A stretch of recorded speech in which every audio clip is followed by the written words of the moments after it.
I have to tell you, this is the second time I'm watching this film, and it's even better the second time around, and of course, seeing it on a screen, larger than life, rather than at home, as I viewed it the first time. This is a really exceptional documentary in my view, because it's very personal. It's very intimate in a way that most documentaries about movie people, past and present, tend to be. I'm sure you put in a lot of hard work, and it shows in the result. So congratulations. Thank you. You were talking to her. You were talking to her. I was addressing, Making but sure you we were all a know participant, Stephen. I was a participant. And a valuable participant. Very valuable. What goes through your mind as you watch your father's life unfold? So much of which you were not privy to because you weren't born during all of those years that he worked and married 3 other women. It's not really a lot that goes through my mind specifically because I know most of this stuff. But on the other hand, what you saw on the screen, a lot of I didn't know. And I didn't know just because I didn't think to look at it. I thought that the whole project and the whole film was so unique and so different that was what was going through my mind. And there's a lot of little things that you find out. The stuff about Maud, the stuff about why my father joined the Navy. I never really figured out why he joined the Navy, but that's why. I knew he got kicked out of Andover, but and it's because of his mother. And when she sat him down and said, "Look, we're not going to support you. You're not going to live with us for the rest of your life," which is a lot different than it might be today. But when you go through, I didn't know that he was stagehand when he met Helen, and I didn't know. So there's a lot of different things that I didn't know, but it wasn't an emotional catharsis because I'd been through the whole thing, and I'm 75. Your thoughts and your memories, though, are very valuable. I'm speaking as a Bogart fan. I love Humphrey Bogart as a performer. I never had a chance to meet or know him, off camera. But so I love learning these things, and I loved hearing. I mean, your memory of that last sailing with him is very touching. Yeah, and I think that there are a lot of documentaries, and they'll show the same thing. They'll show movie, and you and I worked together. We were at Key Largo during the Bogart Film Festival a number of years. So you go to the film festival and you want to show other movies. Nobody wants to see other movies. They want to see High Sierra and Maltese Falcon and Casablanca, and it just to me it was getting kind of boring. So that's when Universal and Kathryn approached me, and my initial reaction was, I don't really know if I want to do this. I'm not going to do the same thing. It's got to be something different. And my partner Robert pushed me, and he said, "Look, let's just look into this." And I had talked to Kathryn, I believe, in the beginning, and I said, I don't want to do the same cookie cutter thing. And Kathryn, of course, said, "We're not going to do that." And I watched her documentary on Sinead, and I don't know if you've seen it. Spectacular, and yeah, it really is. If you haven't seen it, you should. And once I saw that, and Kathryn told me what she was thinking of doing, which I had never thought of. And I don't know that any documentary of any film star has taken that approach to show the arc of a career. That's when I was all in. Kathryn, what motivated your interest in in Bogart? So basically, when Universal approached me about this, as I was finishing the Sinead documentary in 2022, it felt like a really interesting challenge. Of course, had seen maybe 5 Bogart films by that point, but I certainly wasn't an expert at all. But I was very aware of him being this icon of 20th century masculinity. And that felt like a really interesting challenge to me as a director whose most of my work is about women. And myself and my co-writer, Eleanor Emtage, then went off for a couple of months and really did a big deep dive into Bogart and his history. And were astounded by these formidable women in his life, obviously beginning with Maud. And we thought, my goodness, how interesting would it be to try and tell his story, but through their stories, for a fresh perspective. Given that so many of the women that feature in this, obviously bar your mother, have been left as footnotes in history, it felt really important to us to try and tell their stories and bring them back to life. You use 2 techniques that can be controversial at times and don't always work. One is dramatic recreation, and the other is first-person narration. Talk about your approach to these components and how you made them work so well. Thank you. The narration was a really interesting, huge job. Ellie and I mined through so many interviews, all of the text we could possibly find, every word that Bogart had ever uttered, and got it all down, and then constructed that into the script so that he could tell his own story in his own words. But that was a huge part of the process, trying to bring that to life and into a script that worked. We were then confronted with the challenge of who voices him, and we went through multiple options for that. At one point, the dreaded AI was a discussion, which we are very glad that we didn't do that. Yes, and then I suppose what we also didn't want to do was have an impersonator. We didn't want someone pretending to be Bogart per se, but we wanted somebody who maybe had the same weight to the voice and was the right age, from New York, who could read the words without impersonating them. So it became, it was tricky enough to try and get that balance right, I suppose, with our actor, Kerry Shale, who's a brilliant voiceover actor. We wanted him, obviously at the beginning you kind of notice, and we just hoped then that it would just blend in with the arc of the storytelling, really. And then with the recon elements, because we were going back to 1899 when he was born, there were again huge black holes in our film. There was a huge, a lot of it was black and white photography or nothing. And then we had that challenge: how do you keep a story like this going and interesting with this amount of, with so little material? So it really became quite a necessity to try and bring these elements back to life, so that we could keep the drama of the film going. How much shooting was involved?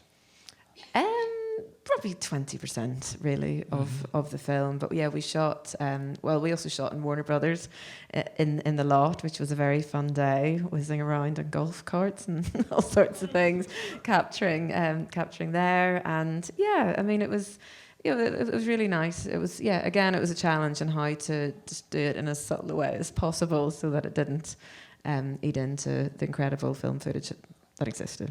Who gave you the best and most useful response to what you're doing? Well, really, George. Here's our George. Our exec producer, George Tignall, was fantastic, very experienced EP, who gave us great, constructive feedback throughout, and of course Universal, and we shared it with trusted friends within the industry as well. But and of course Stephen and Robert. But I was staying out of it. Oh yeah, I had a couple things to say, but when you get with a professional who's as good as Kathryn is, you don't want to get in the way. And this is not my bailiwick. If you're a documentary producer, my friend Cecilia's here somewhere, Cecilia Peck. Hello, Cecilia. And she knows when you get going, you can't have the subject coming at, well, you got to do this, you got to change this, you got to do this. You have to, at some point, trust the director. Right. And I trusted Kathryn from the beginning because I knew what the arc of his career was going to be and how it was going to be portrayed. And it was so unique and so different, something I've never really seen before. I was really stunned. I don't know how the heck you did it, but you did. Thank you, Steve. And can I ask something? Go ahead. The music worked so well. Where did that come from? Yeah, good. That's a good question. Okay, so we worked with the composer David Holmes, who's another Belfast man, and he is part of a band called Unloved, who are an LA-based band, and basically they gave us. They also did all of the music for Killing Eve, the series, and. Basically, he gave us like 5 albums worth of Unloved and said, do what you will. The reason that we wanted to work with Unloved was because their entire sound is a homage to this era in Hollywood, but through a very contemporary sound. And Mick, our incredible editor, Mick Mahon, then took the stems, so like hundreds and hundreds and hundreds of stems from these various tracks, and broke them down and reconstructed them for every single part of the film. So it was, I mean, Mick did an exceptional job, really, with this material. It's really beautiful. I love the music, yeah. Fantastic.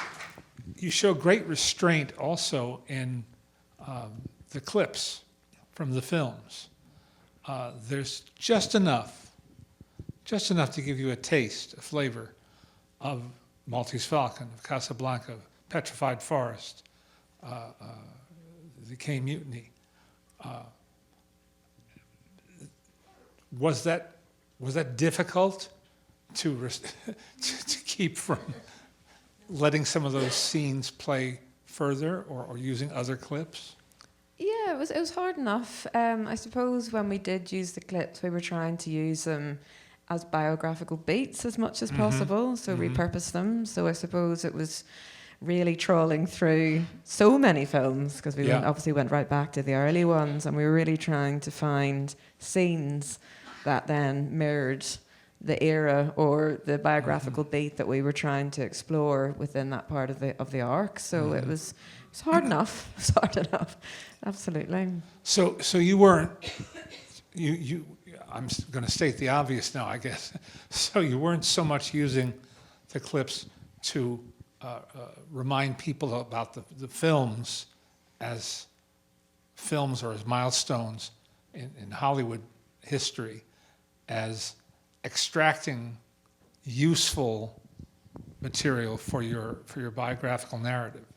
A bit of both. I mean, there were definitely films that we really wanted to show, of course, and are so iconic that we were very keen to have in. But it was definitely a mixture of both. Yeah, yeah, and trying just not to make it a filmography, you know, or a Wikipedia, a moving Wikipedia. So it was a challenge because there was so much material. Sure.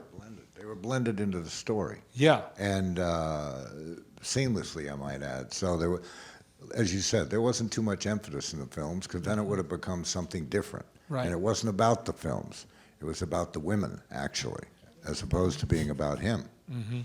And he was just the vehicle that they used to, you know, they push him here and they push him here and they push him here. Well, they did.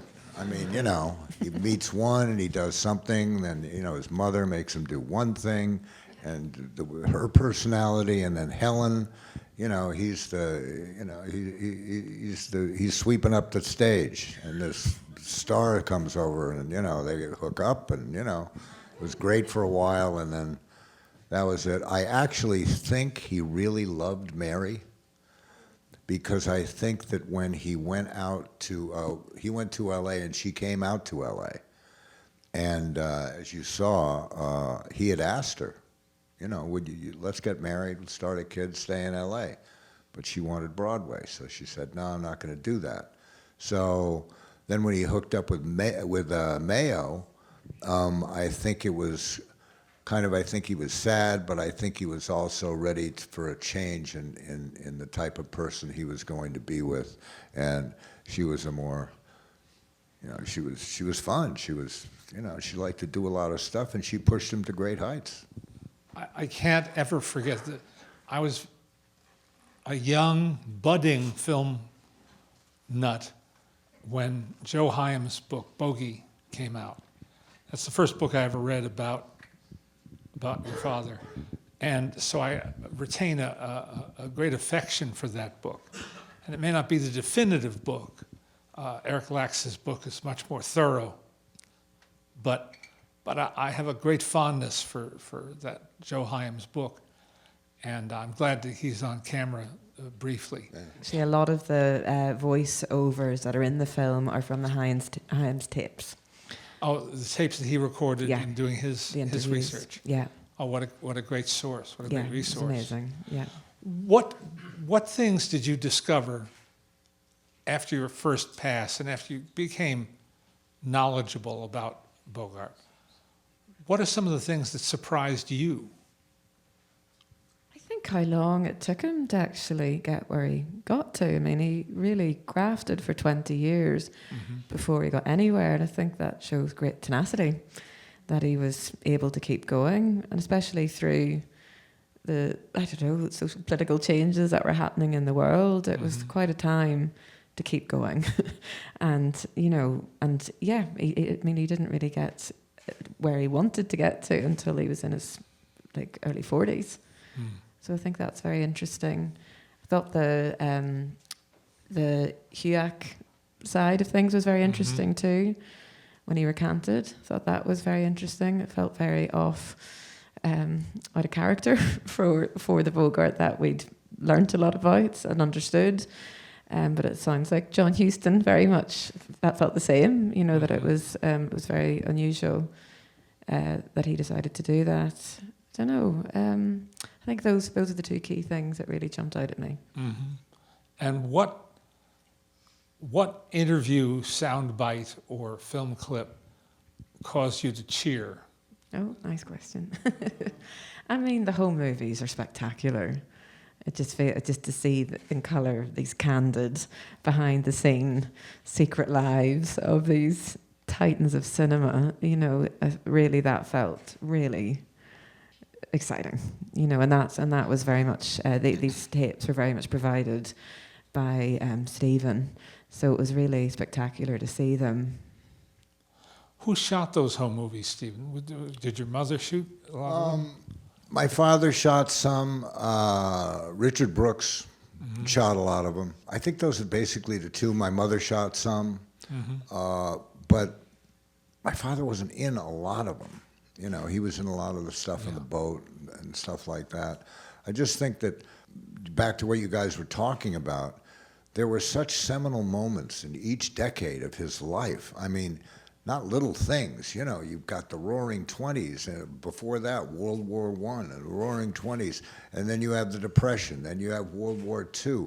So there were a lot of seminal things that were happening, and for him to navigate his career through those things was pretty impressive. And then, of course, there was the dawn of the talking picture, which would have been great to be around during that time. You just go out to Hollywood, you got a job, and who knows where you might go. I think that was really the historical part.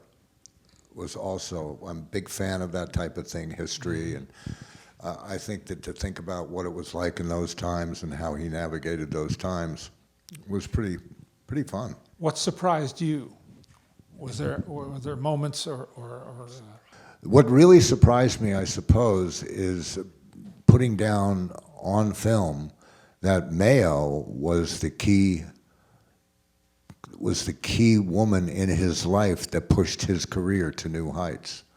Most people think of Bogey and Bacall and it's this, and actually my mother was pushed to new heights by my father. right? And Mayo was the one who was there during the beginning of the incredible career and film arc. So that was really really surprising as I thought about it. The negativity is what you read about more often. It's like this. It's Yeah. like his career's going like this, and hers career's going like Right. this, and he's going off with Ingrid Bergman, which was a bone of contention, shall we say? And she was. I think she got jealous and she started to realize what was happening. And it was too bad because she was a fine actress, Mayo, and she's a beautiful woman, but she just kind of saw the writing on the wall. And then, of course, he got together with my mother, and Mayo's older and my mother's 19. And how do you fight that? Yeah. Obviously, you couldn't. We just felt very strongly to try and reclaim Mayo somehow. We felt everything that we'd read about her was so derogatory and dismissive. And I suppose a big part of the job for Ellie and I was trying to really look at what had gone on there in her life and what had happened in the Hollywood system and the gender gap that she ended up where she did. And we were trying to change her position in history slightly with it, to try and be fairer to her and what was going on. It was really important to us. But they obviously had a very destructive relationship. But I love the Louise Brooks comment, as you mentioned, about her really being the fire behind, the actor that Bogart became, that everybody loved. And I think that was I'm really delighted to have got that in. I think it's important. How long did you work on this film? About a year. How much of that year was digging, research? A lot of it, yes. A lot of research, yes, a lot of research. We have our amazing archive producer here, Austin, who was a huge part of the process, a huge part. But yeah, as you'll say it yourself, it was quite the job. What do you hope people take away from seeing this? Good question. I mean, I hope people get more of a sense of the man behind the myth. I hope people get a sense of what women went through during all these eras in entertainment, starting in Broadway, obviously. And, I suppose why censorship was such a key element for us to investigate, starting with Helen Mencken and The Captive, and the Hays Code and the damage that did for, to women in Hollywood in the 30s. And I don't know, I hope it just causes some food for thought and maybe makes people think about it in a slightly new way. What do you hope people take away, Stephen? I think he is somewhat thought of as one-dimensional as a person. I mean, and he's thought of, well, he's the guy from Casablanca, and he's the guy from Sabrina, and he's also the tough guy from High Sierra and Treasure of the Sierra. He wasn't tough in Treasure of the Sierra Madre, and Petrified Forest, and he was a gangster. But there was more to him. I mean, Kathryn Hepburn, says how he was kind of a puritanical guy, and he was old-fashioned, and he was very polite, and a lot of you guys are old enough to remember that when kids were to be seen and not heard. So when he came home, he would go to the set, work all day, come home, want to have dinner with my mother alone without the kiddies, and on the weekend, 45 weekends a year, he would go to the boat.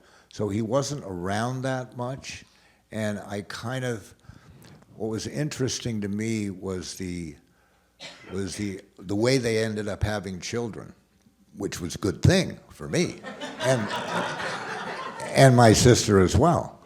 And Eric, who married my sister, and Carla married, great for us. My mother said that she wanted him to have children because he didn't have any. And he said, I don't want to have children, but if I have them, it's got to be you first. Because he said in the film, I'll help you with your career, but if you're going to if it's got to be you and me, or we won't get married, which to me is kind of a weird way to talk to someone who you're in love with.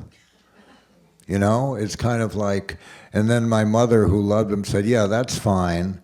You can have the kids, and then we'll go off and go to Africa and stuff. Which was kind of a weird way to have kids, but it kind of all worked out.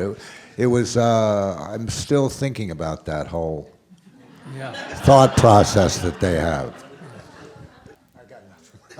No. No, it's fascinating. It is genuinely interesting. After how many years of therapy? You know, I didn't have to go to therapy. No? No, I lived with my mother. She was the therapist. She was the one who told me everything that I was supposedly supposed to know. And you know, my father wasn't perfect, as you have seen. And but her narrative to me was that he was. He never did anything wrong. He never told a lie. He lived by the golden rule, which he really kind of did. But I never, and that's kind of what I tried to do first in my book. Then Kathryn did the same thing, and she said something, I don't know, might have been a few weeks ago or whatever, but she said, I wanted to tell the truth. No rumors, no, well, did this happen, did that happen? It was a true story, and it was told with truth about the women in a person's life, and that person just happened to end up being the #1 Hollywood star of all time. And please don't ask me why, because I have no idea. There were better actors, right? I mean, there was Greg Peck or Spencer Tracy, or there were better looking guys, Cary Grant, you know. But somehow, and I think that was the coupling with my mother really helped that, because the Bogey and Bacall thing was huge. And then the Brattle Theater in Harvard. People are still interested, and I'm still here talking about this. It's amazing.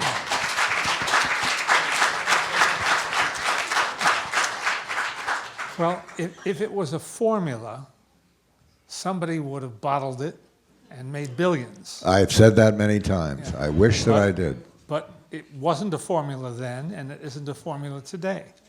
If it were, there would be no flops. It's a confluence of events. Yeah. And somehow, I don't even know, you can't even explain it. You can't even begin to explain it. I mean, I guess you can get Marilyn Monroe, but there were better looking women. There were, you know, she had the same thing. The same thing. Yeah. You know, It's that X factor that can't be defined. right. And it's stunning to me. I mean, it really is stunning. I can't believe they even wanted to do it, but thank goodness that they did, because the end result was so different and so unique and so great that I'm so proud of Kathryn. Thanks for letting us. Thank you, Kathryn, for your film you. and for being here. And thank you, Stephen. Thank you all for being here. Thank you.